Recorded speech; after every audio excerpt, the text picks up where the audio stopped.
So, hello everybody and welcome. Yes, welcome back here at BSN Network. You get back here, BSN Network. This is the BSN Network podcast here today. It is Tuesday, March 1st. Hopefully everybody's having a day so far and a good rest of their day yesterday. It is in fact Tuesday, March 1st here today, coming off another big night last night in the world of sports, and it is in fact March 1st. It is March. It is college basketball's big month, and the March Madness is right around the corner. And I'm super pumped up, super fired up, super excited. You know, every single year, March 1st hits, and you're like, boom, it's March, it's college basketball, it's March Madness, it's in each, respective conferences tournaments, which start tonight. It's officially March. It is officially college basketball's month and college basketball's time of year. We're going to have a whole lot of March Madness coverage on this podcast. I'm going to be watching a ton of March Madness. March Madness is great. And I'll get to the Nets and stuff last night, but I want to start off with March Madness is great because I'm always one of those fans that is flipping through a ton of channels and then at the same time got games on my phone. So I'm flipping through channels on my TV, channels, games on my phone because I have the March Madness app, so I can watch all the games. And it's like I'm trying to multitask. I'm trying to watch all these games every day, and it's just a wild and a crazy, exciting time of year. And I always, every year, every day, every March 1st, it's like it really hits you like this is it. College basketball's biggest month starts right now, and that's today. So we got some college basketball on tonight as well. Some of the smaller conferences start tonight. I'm not sure which ones exactly start tonight. I think maybe the American, I'm not exactly sure. American Conference starts. I don't know. I don't know exactly what all conferences start, who starts tonight, but I know a couple conferences start tonight. Some of the smaller ones, SEC, Big Ten, Big East, ACC, they all start, into, I think, the 8th, the 9th, and the 10th of March. They all kind of go into there, and they end around the 12th and the 13th. And March Madness starts on the 13th. So those will be the opening rounds. We'll get Selection Sunday, and we'll get going with it. So, a couple weeks here, and we'll be fully into March Madness. As for last night, it was a pretty I don't want to say lame, but it wasn't a crazy night in the world of New York sports. I mean, Nets were playing. They got smoked. It was terrible. They'll be back in action tonight, 7:30 p.m. Eastern in Toronto. Second half of back-to-back on a home-and-home. Yesterday, Nets are home tonight. Raptors are home. A rare back-to-back where you play the same team back-to-back nights. So, last night they played at home at Barclays. They took the loss. They'll be in Toronto tonight against the Raptors for the second straight night to wrap up this little two-game set. And we'll see how it plays out, and we'll see how it goes. I mean, I think, the Nets got it. KD's coming back either, Thursday, anywhere between Thursday and Sunday, it's looking like, possibly against the Heat, possibly against the Celtics. So optimism starting to grow that KD's going to come back soon. But this Nets team needs help, and there's no other way to put it. We need reinforcements. We need the other guys. We need the new guys to step up and really start playing well. So we got smoked last night, back in action tonight against the Raptors for the second half of back-to-back. Islanders are also on tonight. They'll be in action tonight against the Avalanche as they continue their West Coast road trip. Knicks will be back in action tomorrow against the Sixers, and so will the Rangers against the Blues tomorrow night. So tonight we got Nets and Islanders. Rangers, Knicks both have days off. They'll be back in action, both of them, tomorrow. With all that being said, a lot to get to. It's also NFL Combine Week, so March is always a great time of year because usually baseball would be starting. And baseball, maybe there's some optimism. Last night they were negotiating, up until I think 3 a.m. or something. It was crazy how long they were negotiating last night. They extended a deadline to 5 p.m. Eastern today, Tuesday. We're about an hour and 15 minutes out from that deadline. And right now, MLB is delivering one final offer, one final deal. The deal's on the counter. If the Players Association accepts it, we're going to have a season. It's going to start March 31st. If they decline it, the season will be officially delayed. And I know yesterday I said it, but they extended the deadline one more day. It seems like today the negotiations took a little bit of a step back. So I'm going to talk about it, talk about the possibility of within the next hour here, a deal getting done and the possibility of actually having a full 162. So that's going to be my first topic. They extend the negotiations and extend the CBA deadline, 5 p.m. Eastern today. They got to get a deal done. And I think officially today, it's officially, I know I said it yesterday, but it's officially none of this, none of this. We're extending the deadline one more day. We're extending it one more day. Because if it takes up to 2 weeks and then you keep extending the deadline, it's going to be wild. So today, 5 p.m. Eastern, if they don't get a deal done, season's going to be delayed. But the fact that they extended it, the fact that they're negotiating yet again today is promising at least. There's some optimism. I'll get to it more in the first topic. I had 2 topics I was narrowing down between. And it literally was about 5 minutes before the show that I decided to, and I took notes on both of them. Brainstorm some things to talk about on both of them. But I decided to talk about John Morant last night, mix it up a little bit. Instead of having 2 baseball topics today, I know I wanted to get to Derek Jeter and stuff, and I still might get to that. But I wanted to talk about John Morant and his historic night last night, 52 points, and specifically one play that I think might be one of the best plays I've ever seen, and maybe one of the best plays we've seen all season. Really just phenomenal. And why John Morant should be in the conversation for most valuable player, MVP, after last night's performance. And if you put his entire season together, why John Morant is officially coming out and really showing how good he is and why they drafted him, second overall out of Murray State, and why he should be in the MVP conversation. I'll get to that and John Morant coming up. And then we'll get to the New York sports update to finish off the podcast. Like I said, Nets and Islanders on tonight. Nets on the road in Toronto against the Raptors, and the Islanders as well on the road against the Avalanche. And tomorrow night, Knicks will be on the road as well at Wells Fargo Center against the Sixers, and the Rangers will be back at home, nationally televised game against the Blues at the Garden tomorrow night. So last night was pretty dull in the world of New York sports, and in this world of sports anyway. I mean, Monday night, not crazy, and there's not much college basketball on usually. Tuesdays through Fridays usually are when the week really starts to heat up, and then Saturday you have all college basketball, and Sunday you got some more college basketball as well, and March is all college basketball. As a fan, I can't complain. From March 1st all the way up until early April, we're going to have madness in college basketball. So gotta really strap in and hold on as March Madness creeps closer and closer and closer. Alrighty, so with all that being said, today's going to be a two-topic podcast about, range between, I'm going to try to get it to about 40-45 minutes. So with all that being said, this is the BSN podcast, and let's get right into it. Alrighty, so last night, as I mentioned, yesterday I talked about it, and I really leaned into Rob Manfred yesterday in my podcast, and I still stand by what I said. I still stand by the fact that he hasn't been good. I still stand by this is a lot to blame on Rob Manfred. He doesn't care about the fans. I still stand by that to this day. Because I will tell you right now, if he really did care about the fans, if he really did care about the sport starting on time and there not being a delay to the season, we would have had these type of meetings. We would have had these meetings going late into the night, all week long, all month long, throughout these past couple months. It is now that they decided this past week to say, panic mode, let's meet every day and try to really, really get a deal done in a week is just not the right thing to do. But last night they seemed to make some progress, and they came back again today, and they're negotiating again. So the deadline was originally about last week, 2 weeks ago, the owner said, Manfred said, the deadline absolutely needs to be February 28th, which was yesterday, the last day of February. So yesterday they were negotiating. Manfred was, the reporters are in Jupiter, Florida, and they're taking videos of guys walking in and out. And every time they're taking videos, and that's all we're getting. That's the only reporting we're getting, and that's where baseball's at right now. The reporters who are down there for spring training are reporting on guys walking in and out of the parking lot, saying, they just walked out, this guy just walked into the stadium, this guy's coming out with the players, this guy's going in. That's what the reporting is. So yesterday, it was just a lot of meeting, a lot of negotiating. Manfred went in on the player side and talked to them. And then, you had them actually meet together. And then you had all sorts of guys. You had, I think, the Texas Rangers owner or somebody like that.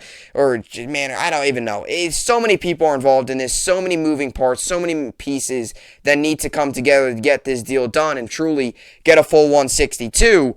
And watching the reports yesterday, it was pretty crazy. Because, like I said, the reporters are in the parking lot behind the fence recording Manfred walking out and asking him a question. And he was saying, we're working on it. And then we're hearing all these different things. And the meetings yesterday went all the way up until, the meetings yesterday, the meeting yesterday was wild. It was really wild. It went, here, let me get it up here. The meeting yesterday lasted about, 15 hours or something? Yeah, went into Tuesday morning.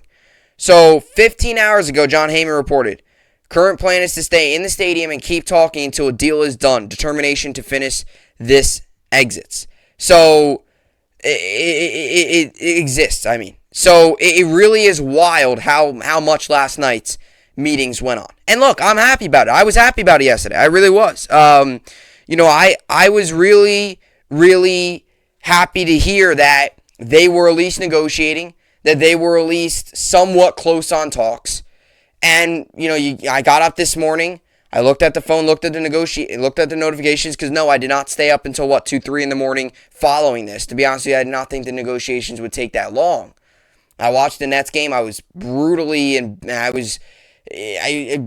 was just frustrated at that game because they played like complete garbage. I went to bed, got up, and I saw this, and I was like, wow, things might be moving. And then now today, it's like, are we taking a step back?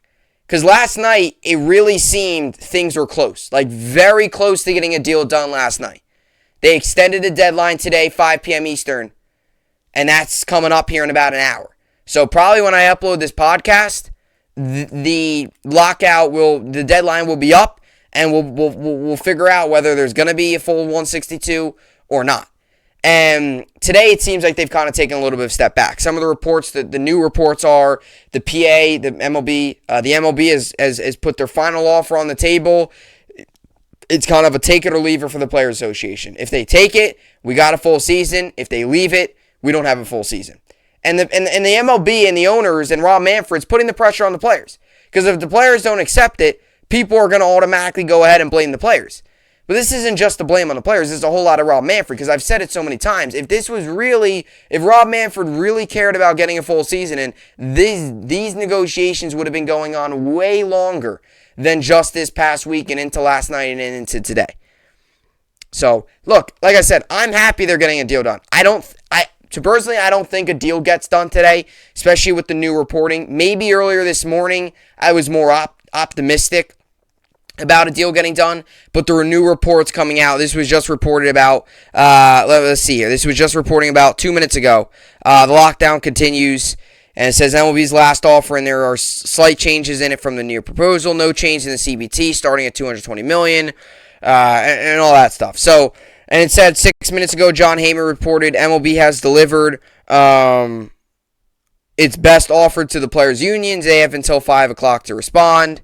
So this is the final offer that the MLB is putting on the table. This is their absolute final offer. Now, they're still willing to negotiate, I think, down the road, but I'm telling right now, this past week that they've been negotiating, if they don't get a deal done, if they don't get a deal done today, the season's officially delayed. This is their final offer. No change in the CBT threshold. It's 220, 220, 220, 224, 230 million.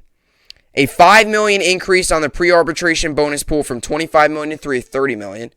And an increase of minimums from $675,000 to $700,000, moving up $10,000 a year. So those are their final tables. Those are their final tables. Final deal they're putting on the table for the MLB. And if the MLB wants to accept it, or the MLB is putting that on there. If the Players Association wants to accept that, we got a season. We got a full season. If they don't accept it, officially there's no ifs, ands, or buts about it. I know I said that yes, and I was wrong about that. But officially, we're not going to get a full 162. Whether that's 150, whether it's 140, whether it's 100. Oh, man, hope this doesn't happen, whether it's like a 70 to 80 game season. However many games they miss, there will be games missed if they don't get a deal done. And I'm really hoping that really hoping that a deal can get done. But look, the fact that they extended the deadline, if a season does get delayed, it still is an optimistic feeling that maybe we don't miss as many games as we expect. Because if the MLB, if the Players Association doesn't accept the deal that the owners just put out now, and like I said, it's kind of an up-to-the-date thing. This would very well happen any second now. I could get an update here, and I'll keep you guys up to date. But I can get an update here about a season being delayed or them not accepting it. But the good thing is at least this. At least they're close. At least they're somewhat close. And if the union still rejects this offer, it's still, you got to feel somewhat, I'm going to still be frustrated, but you got to still feel somewhat optimistic as a fan that maybe instead of missing 40 games or starting in June, maybe we missed about 10 to 20 games. And it's not as much as missing 60 games and only playing 90 to 100 games. Or even playing all the way down to another 60-game season or something really bad like that. So it does seem as if both sides are close. It does. Whether or not they accept the deal today and they get it done, that's still to be told. But I still stand by where I said yesterday, and I'm going to say it again today. Because if a deal doesn't get done, we still have to sit here and we still have to put the blame on Manfred. Because if a deal doesn't get done, a lot of people are going to blame the players. Because they didn't accept this deal. It's clear that they don't care enough. I guess that's going to be what the word's going to be about. Because the MLB put their final offer out there, and now it's up to the Players Association to accept it. If they don't accept it, people are going to be mad at the players because they didn't accept it, and that's the reason we're in a lockout. But that's just not true. The reason why we're going to miss games. The real reason why we're going to miss games is because you got a commissioner that doesn't care about the fans, doesn't care about the sport, doesn't care about really where the sport's headed. The sport's been heading down on a downward spiral for a little bit. It's really going to drop off if you miss games and if you miss many games. And I know a lot of people have been asking me this. I'm not going to be one of those fans that is going to stop watching baseball if it is a lockout, or if we miss games. If there's 60 games, I'm going to watch the season. I want to make that clear. I know some people are like, oh, are you still going to watch it? No, I'm still going to watch the games. If there's 60 games, if there's a 20-game season, I'm going to watch the season. If there's however many games there is, I'm going to watch. So, yeah. So, but this is still on Manfred. I mean, it's just frustrating because the fact that we're coming down to this final hour, it's 3:58 p.m. Eastern. So we're an hour and 2 minutes away from the deadline, to be exact. The fact that we've come down to this, where you're this close to the deadline, this close to missing games, and now you put your best offer out there, like, why couldn't you have done this a month ago? Why couldn't we have began all these discussions in December when it first happened? And I'll tell you what, if they get a deal done right now, and within the next hour they get a deal done, and the Players Association accepts it, then free agency is going to start, and it's going to be a frenzy for the next 30 days, getting the team ready, getting guys into spring training, and getting all ramped up for March 31st, which is opening day across the league. So I'm going to tell you that right now. If there is a deal that gets done within the next couple of minutes here and within the next hour, as we now tick down to almost 4 Eastern, if we get to that, free agency is going to open up, and man, on top of March Madness, add baseball then being on a complete rampage of free agent signings, teams making trades, Correa's still out there, what's going to happen with Freddie Freeman? Are the Yankees going to make any big splash? That's all going to need to happen within the next couple weeks, because you need to get players into spring training and get them ready and ramped up for March 31st, which is supposed to be opening day. But like I said, it is at least somewhat hopeful that a deal might get done sooner rather than later, even if it doesn't get done today. We'll see. And who knows? Maybe if this means that this is their final offer, maybe they're not willing to negotiate much after this. Who knows? I really do hope that the players accept this, but if they don't, we're going to miss games. And that's what it comes down to, and that's what this deal comes down to. So we're officially an hour out. And this just came up 3 minutes ago. Players are expected to vote on the best and final MLB proposal. So, yeah, got players until 5 p.m. Eastern to respond, and I hope they accept it. I really do. And I mean, I don't think the players are going. I'm not saying that the players are going to accept it or not accept it, but I don't think if it means, I don't think the players are going to accept it just because it means missing games. If they're going to accept it, it's truly because they believe that this is what they want. If they don't accept it, then I think there's a part of it where if they don't accept it, I don't think they're just going to accept it just so they can play a full season. If they do accept this deal, it's obviously because they really do believe that, hey, this is good for us and this is good for the other side, and we're willing to agree. So we'll see. But it's definitely an up-to-minute thing, and 4 minutes, 5 minutes.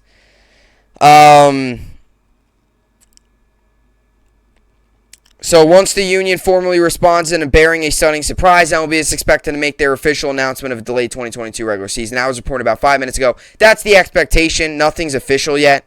So that's just a report. That's just the expectation. The expectation is it's going to be a delay, which has been the expectation for a while now. Like I said, I don't think the players accept this. I hope they do, but we'll see. So, delving up to the minute. But look, I mean, if they miss games, it is what it is. I mean, at this point, if you miss games, I don't know how long. If you're a fan and maybe you're optimistic and maybe a deal gets done sooner rather than later, and instead of missing 30 games, you only missed 5 or 10. I don't know. It really just stinks that this is really where we're at. It does. It does stink that this is where we're at because it's just frustrating that it has to come down to this. I wish there was a deal that much sooner than this, than coming down to final hour, but we'll see. So players got to vote, and we'll see what happens. Last night when they got the deals and all that, it really seemed like there was a lot of optimism, and now it's just not quite there anymore. And it's MLB's kind of in a little bit of a sticky situation in terms of this, but look, they put themselves in this situation, so it is what it is. Less than an hour now to go, up into the moment, but if they don't get a deal done today, like I said yesterday, and I've said a little bit today already, is the possibility, I would like to hear your comments down below. If they don't get a deal done today, and within the next hour they don't get a deal done, and the season's delayed, how long do you think the season's going to be delayed? Is it going to be 40 games? Is it going to start, maybe instead of let's go by months. Is it going to start in May? Is it going to start in June? Or April? Is it going to start in April? Is it going to start in May? Is it going to start in June? Oh man, I do not hope that I hope it doesn't start in July, because if it starts in July, that means it's less than what that means it's about a 60-game season, because that's when the COVID season started. So, and you also got to put on top of it too, like I said, if you miss a month of games, that's pretty much a month and a half. Because if you miss a whole month of games, let's say you miss all of April, and in May 1st, let's just say they come to a deal, then you're going to miss about 2 to 3 weeks in May, because you got to ramp up free agency and all that stuff. So you're pretty much, if you miss 1 month, it's pretty much the result of missing 2. Because if you miss a whole month of games, and then you come to a deal, you're going to probably miss about 3 weeks of that next month, and then start. So that's pretty much 2 months you're going to miss so you got to get something going. Got to get a deal done. Got to get something done. And if they get a deal on April 1st, then season probably starts late April. So that's about a month. Missing a month. But that's if you get a deal done in May, that's about 2 months you missed. So we'll see. But a lot really to it's definitely something for the players. And I don't think it's going to I don't think they'll accept it. It's definitely a more of a if the players accept this, I would say it's more because they accept it because they don't want to miss games. I don't really think they're going to agree on this. I don't think the players are fully in on this, because if you look at their proposal, it would increase the salary to $700,000 this year. That's up $570,500 in 2021. That is the largest single year increase in MLB history. So it is up. But if you look at some of this other stuff, like what Passan went out, no changes in the CBT thresholds, a $5 million increase in pre-arbitration, and an increase in minimums from $675,700K, which is only $10K up. So that's only moving up $10K a year. I really could see the players wanting more than that, and especially the CBT. The CBT threshold has been something that's really been kind of holding this whole thing back.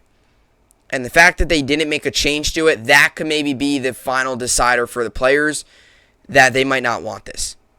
And if they do take it, they're willing to have no changes to the CBT threshold.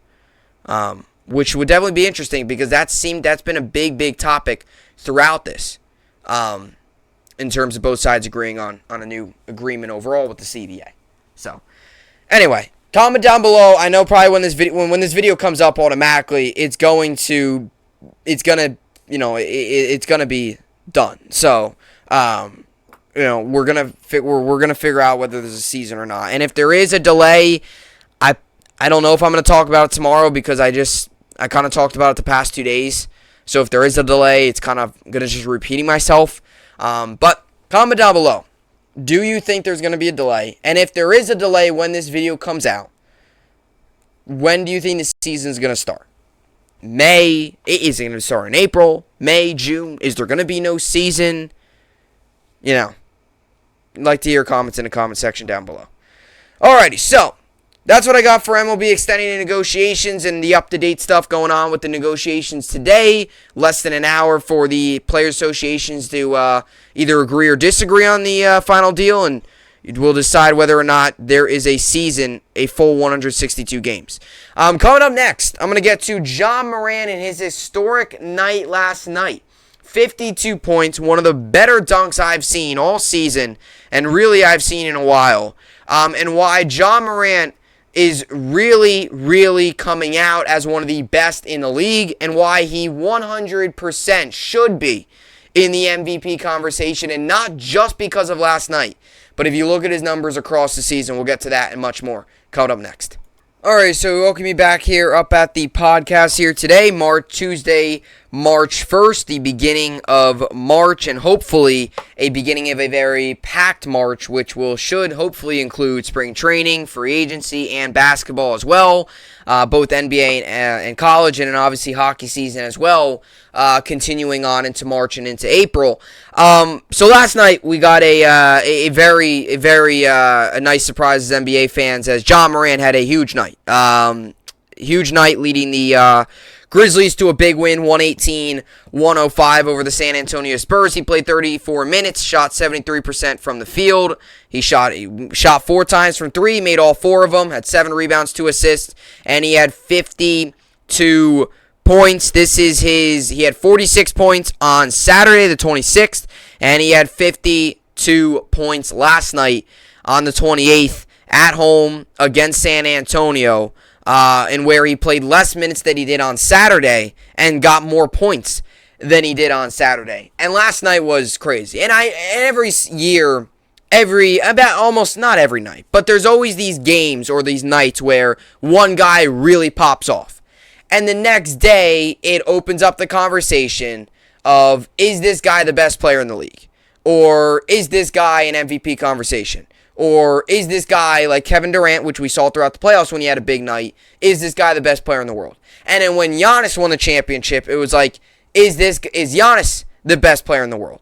And we hear it all over the place. You hear it from Shohei Ohtani, right? If Shohei, hits a home run and pitches 7 innings of shutout baseball, 10 strikeouts, it's like, is Shohei Ohtani the best player we've ever seen in baseball history if he continues to do what he can do?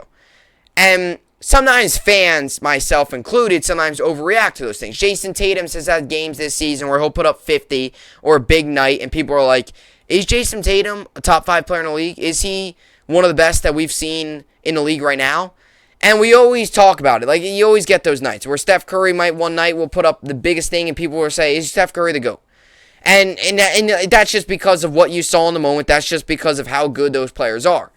And I talked about the Nets and the Knicks after the 28-point comeback, and I'm like, this Nets team, are they legit? Can this team really win? And sure enough, they haven't really done much since that. But we always talk about that. And sometimes it's overreacting, And I will admit sometimes I overreact, like I did a little bit to, some things. But in the next day when you're talking about it and you're talking about a guy's historic performance, you got to celebrate, you got to talk about it, you got to talk about how good it was. And last night, Morant put on an absolute clinic against the Spurs. And I know it's the Spurs. It's not, it's not a team like the Suns. It's not the Heat. I get it's the Spurs. The Spurs are not a terrible team. They're not. It's not like it's the Pistons or the Pelicans or the Pistons or the Magic or the Knicks or somebody like that that's terrible. But last night, Morant put on an absolute show and put on an absolute clinic for not only the Grizzlies fans to see yet again for back-to-back nights, because like I said, for back-to-back games, because like I said, on Saturday, he put up 46 points in 36 minutes, and last night, in less minutes, he played 34 minutes, he put up 52 points. And he shot 73% from the field. He shot the ball 30 times last night, and I know some of those have been dunks, but 22 of 30, 73%, took 4 3-pointers and made all of them. And he also had put 7 rebounds and 2 assists to his credit and put up 52 points. Last night, Morant, and throughout this season, not just last night, and that's why I want to show you some of the numbers. Last night, Morant sealed his case of why he should be a true MVP candidate. It's no more of, is he on the outside looking in? Is he is it possible that he could be a candidate? Is he on the bubble, or is he in it already? Last night, because maybe it was a little premature for some people to say he is an MVP candidate, but last night sealed the deal on on a season that has been his best of his career, which is only his 3rd season, so his short career. Last night sealed the deal that he is one of the better players right now in the league and is a true candidate for MVP. And I'm not just saying that based off of last night, but based off of Saturday and the rest of this season. He's 7th in the league in points per game. He's 14th in the league in assists. And he's 5th in the league in PER. He's top 5, he's top 10 in the league in some of the major statistical categories. And when you talk about jumps from year after year, going into this season, he put up in his first year 17 points per game. Last season he put up 19. This season he's putting up 27. That upped his career average to 20 a night. He went from his first 2 seasons, he's been consistent. He's consistent on the assists. 14th, he's top 15 in the league in assists. His rebounding is up from what his career usually has been. His points are way up from what his career has been. His 3-point percentage, he's a career 32%. That is up this season. His field goal percentage, he's a career 47% from the field. Last season, by the way, had a little bit of a dip from his rookie season. He shot 44% last season from the field. This season, he's 49%. You could round that up to about 50%. 49% from the field is a very, very good percentage. And I know he dunks a lot. He gets a lot of layups, gets a lot of close shots. But 49%. Shooting almost 50%, that's really good. And also his field goals are up. 20 field goals attempted per game in his career. He's average about 16. So he's really taken I don't know why I was going to say the Timberwolves. He's really taken this Grizzlies team and put them on his back. And he's really taking this Grizzlies team and not only just elevating them to a good team, but elevating them to one of the better teams in the Western Conference. And there's no debating that. With the win last night, they move into 3rd place in the Western Conference. They have a record now of 43-20. They're on a 2-game win streak, and they're now 7 games back from first, and they're only 1 game back from the Warriors, who are 43-18 of 2nd place in the Western Conference. The Grizzlies might end up as a 2 seed and mathematically still have a possibility of being a 1 seed. And I know they're probably not going to get the 1 seed, but they have a chance of ending up being a top 3 seed in the West over teams like the Jazz, over teams like the Nuggets in the Western Conference, over teams like the Lakers, who a lot of people had high expectations going into this season. Morant and the Grizzlies are legit, and last night that showed yet again, and throughout the season this year, that has showed. Because not only is the MVP award an award of how good you are in one season, it's also an award of improvement. Like, Ja Morant in his first 2 seasons was really good. This year, on the other hand, he's on another level. He's on another planet right now. Some of the plays he's making, the athleticism, taking a team like the Grizzlies that has not been very good for the past couple years and really putting them on his back, really being a key part. He's the front and center. He is the face of the franchise. He is the reason the Grizzlies won their 43rd game last night and are 3rd in the Western Conference and have pretty good spacing from 3rd and 4th. And it looks like right now they're going to finish top 4 because the Nuggets are 13 games back. They are 6 games ahead of the Mavericks. They're 6 games ahead of the Mavericks, who are the 5 seed. So it's looking like the Grizzlies, if they continue to do what they do and the Mavericks don't get too hot, it looks like they're going to be a 3 seed. Or the top 4 seed. Whether they're the 4 seed, 3 seed, 2 seed, I don't see them doing the 1 seed. I think the Suns got that pretty good. I know they're on a little bit of a 2-game losing streak, but the Suns are without a doubt they are a legit team. And the Suns are a 1 seed, and I think that's guaranteed. And when you look at the league standings, they're the 3rd ranked team in the league as well. It goes Suns, Warriors, Grizzlies, Heat, Jazz, Bulls, Sixers, Bucks, Mavericks, and then the Cavs round out the top 10 in the entire league. So, and by the way, the Nets stand at 15. Knicks are down to 22. So, for a season, for going into this year where, like I said, out of Murray State, he's 22, like, he's got so much potential. Athleticism, like, point guard, and, 22 years old, was drafted, 2nd overall in the 2019 draft, and played really good in his first season, played 67 games. Last season, in the shortened 72-game season, played 63 games, was really good. And then now you come into this game, he's played 49 games this season, and I know he missed some time earlier in the year due to some injury. I know he missed some time earlier in the year due to a knee injury. But since coming back from, you look at it, since coming back from that knee injury, which he was out for a little while with, he's been unbelievable. So November he started the season off. He injured early on. But I know a lot of people talk about a lot of times injuries, and do injuries hurt your case? Well, since that knee injury, since he's come back, the month of December he put up 26 a night. The month of January put up 29 a night. Month of February he was putting up 33 a night. And that included last night against the Spurs.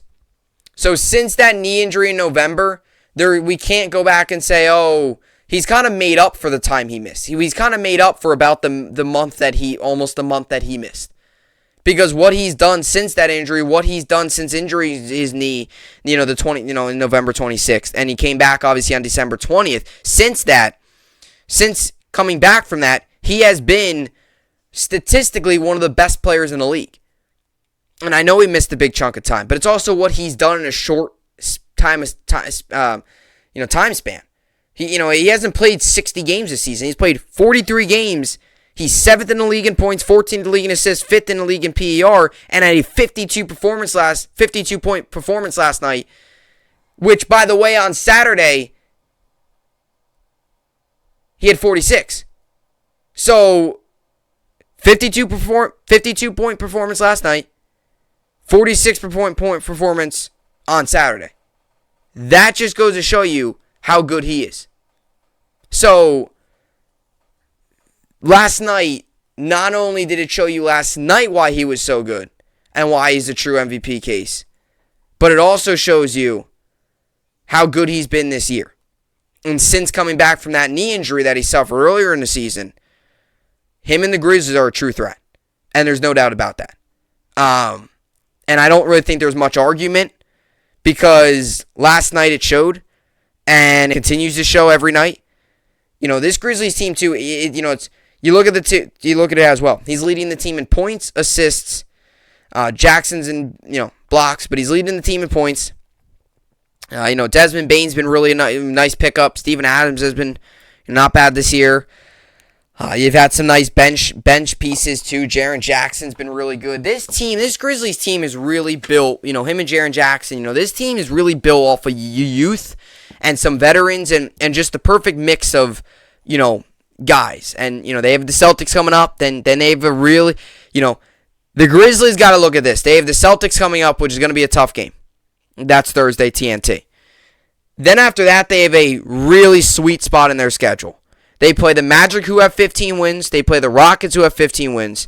They play a 25-win Pelicans team, a 25-win Knicks team, a 19-win Thunder team, a 21-win Pacers team, a Hawks team that's solid.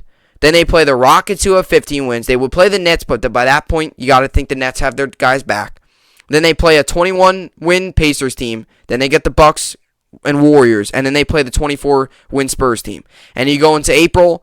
April's tough. You got the Suns, Jazz, Nuggets, and then you finish out, Pelicans, and then you finish out the Celtics.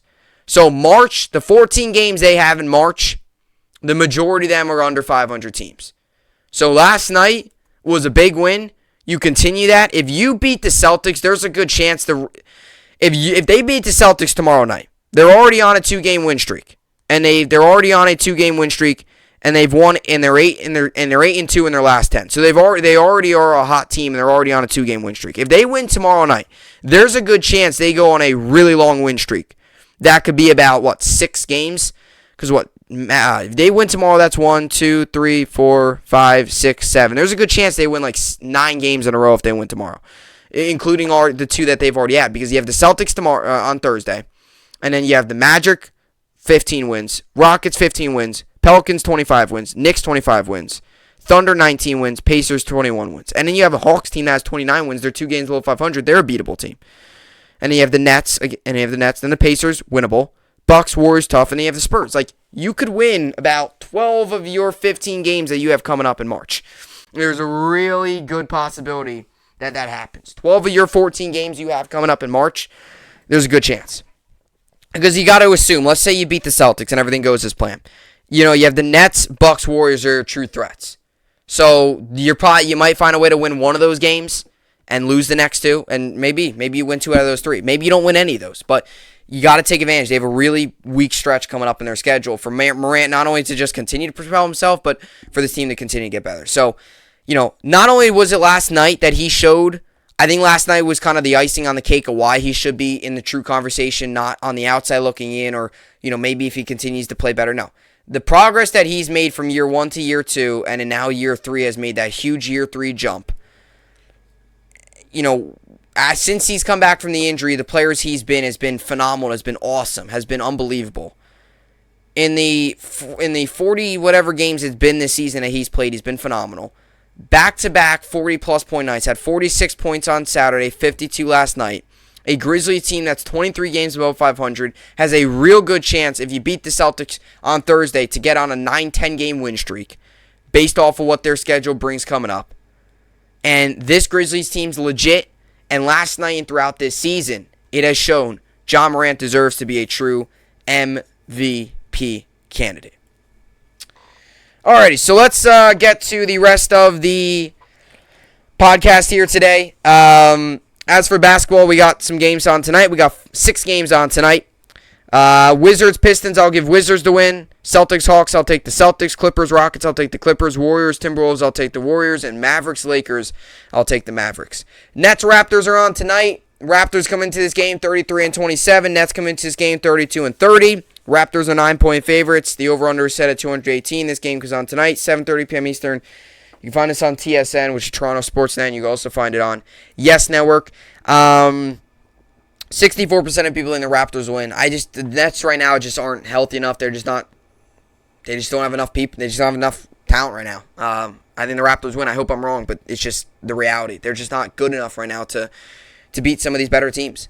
KD's coming back, and you hope Ben Simmons is back sooner rather than later. So that definitely gives you some hope as moving forward here. We got Villanova, Providence tonight in college basketball. I'll take Villanova. It's gonna be close though. It's a really good game. That's a really good Big East game. So, by the way, we just got news here. No surprise. MLB. So this is just reported 3 minutes ago. MLBPA. Well, actually 7 minutes ago now. MLBPA leaders agreed unanimously not to accept MLB's final proposal, and there will be no deal on new collective bargaining agreement before MLB's 5 p.m. Eastern deadline, source tell ESPN.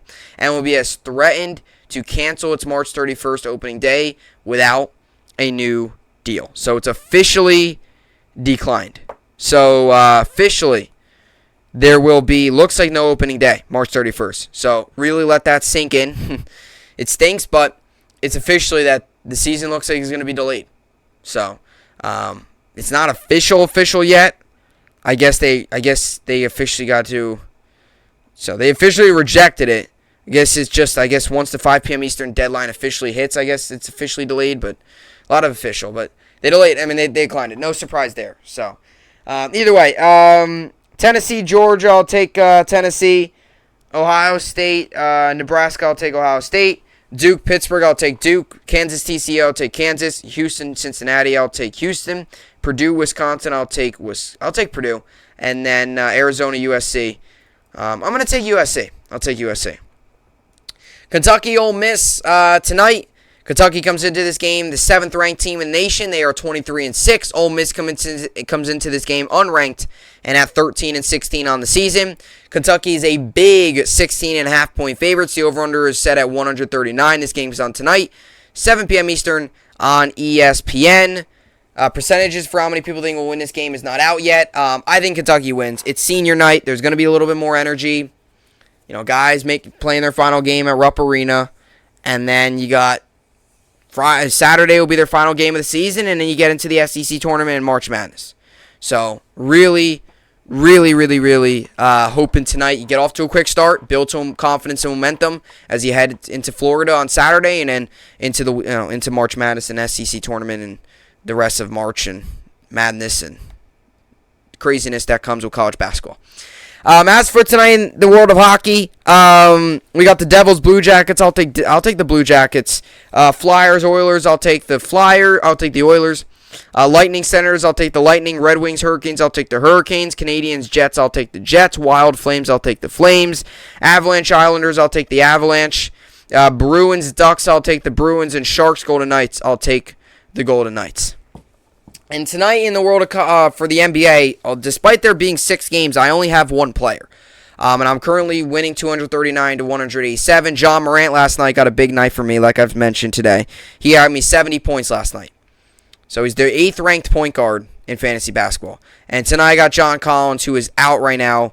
He's doubtful for Tuesday's game against the Celtics due to a foot injury. So it doesn't look like I'll have anybody going tonight. My opponent has 2 guys going tonight? It looks like he's got Thaddeus Young and Derek White. So, probably nothing crazy. So, it looks like I won't be too outmatched, but we'll see what happens with John Collins. Doesn't look like he's going to play.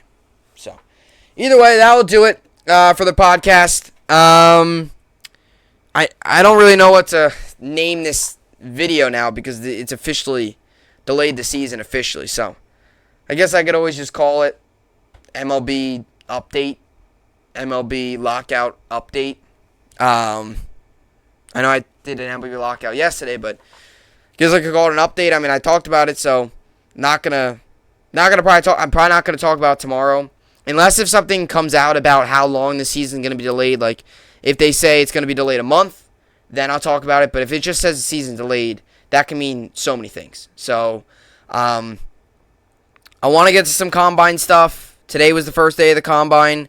Started today. I also wanted to get to some of the Jets stuff. They're not going to the combine. I want to talk a little bit of Jets and draft. I know Daniel Jones, too. Looks like the Giants are going to pick up his 5th-year option.